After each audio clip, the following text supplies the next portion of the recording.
లేకపోతే ఆయన లూట్ చేసిన దానికి మిగిలిన డబ్బులంతా ఇక్కడ డైవర్ట్ చేశాడు, పీనట్స్ అన్ని. అంటే ఎంత అరాచకం అంటే అంత అరాచకాలు చేసే పరిస్థితికి వచ్చాడు.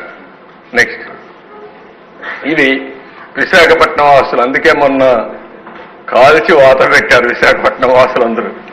ఈరోజు మీరు ఇక్కడ చూస్తే గవర్నమెంట్ పాలిటెక్నిక్ కాలేజ్ 24 ఎకరాలు 359 కోట్లకు తాకట్టు పెట్టారు.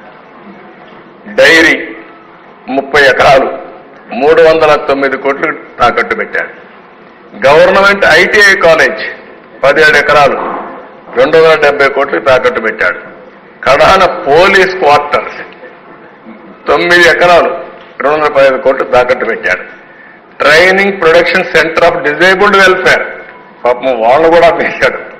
19 ఎకరాలు 157 కోట్లు పెట్టాడు. ఈ బంగ్లా 10 ఎకరాలు 203 కోట్లు. R&B క్వార్టర్స్ 3 ఎకరాలు 99 కోట్లు. కడాన రైతు బజారు కూడా వదిలిపెట్ల 4 ఎకరాలు ఉంటే 90 కోట్లకు తాకట్టు పెట్టాడు. సర్క్యూట్ హౌస్ మనం ఉండే అప్పుడప్పుడు పోయి ఉంటారు, దాన్ని కూడా 3 ఎకరాలు 40 కోట్లు పెట్టాడు. పీడబ్ల్యూ ఆఫీస్ 4 ఎకరాలు 79 కోట్లు. కడాన సెరికల్చర్ 6 ఎకరాలు 47 కోట్లు. తహసీల్దార్ ఆఫీస్ సీతంధార 1 ఎకరా 34 కోట్లు. ఇంకా మిగిలినవన్నీ వీళ్ళు కబ్జా చేశారు, ఇవన్నీ తాకట్టు పెట్టారు. 1940 కోట్ల రూపాయలు విశాఖపట్నంలో ఆస్తులు తాకట్టు పెట్టారు. ఒక 40,000 కోట్ల ఆస్తుల్ని కబ్జా చేశారు. ఈ రెండు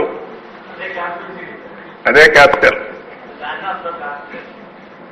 సుందర అందమైన పేరు. నెక్స్ట్, ఈరోజు మీరు చూస్తే లోకల్ బాడీ ఫండ్స్ నేను చెప్పాను,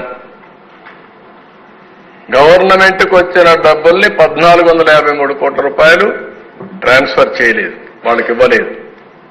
ఇంకొక పక్క పీడీ అకౌంట్లో లోకల్ బాడీస్ డబ్బులు లాస్ట్ 5 years ఉండేదాన్ని 1688 కోట్లు. ఈ రెండు కూడా లోకల్ బాడీస్ నుంచి మొత్తం డైవర్ట్ చేసుకున్నారు, 3142 కోట్లు. డిస్కామ్స్ మొత్తం 2126 కోట్లు డైవర్ట్ చేశారు. ఇది కాకుండా ఎంప్లాయీస్ సేవింగ్స్ డైవర్ట్ చేశారు 5242 కోట్లు. Pension and provident funds, AP Genco, AP Transco, discoms ఇవన్నీ 3143 కోట్ల రూపాయలు ఏపీ ఎస్బిసిఎల్లో బాండ్స్లో ఇన్వెస్ట్ చేశారు.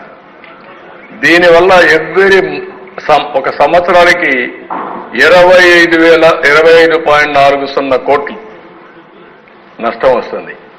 10 ఏళ్లు డైవర్ట్ చేశారు, 10 ఏళ్లు బాండ్స్ ఇచ్చారు. 10 × 20 చేసుకుంటే ఆ ఎంప్లాయీస్ నష్టం 250 కోట్లు. వాళ్ళు ఎక్కడైతే ఇన్వెస్ట్ చేశారో అక్కడే ఉంటే అదనంగా 250 కోట్లు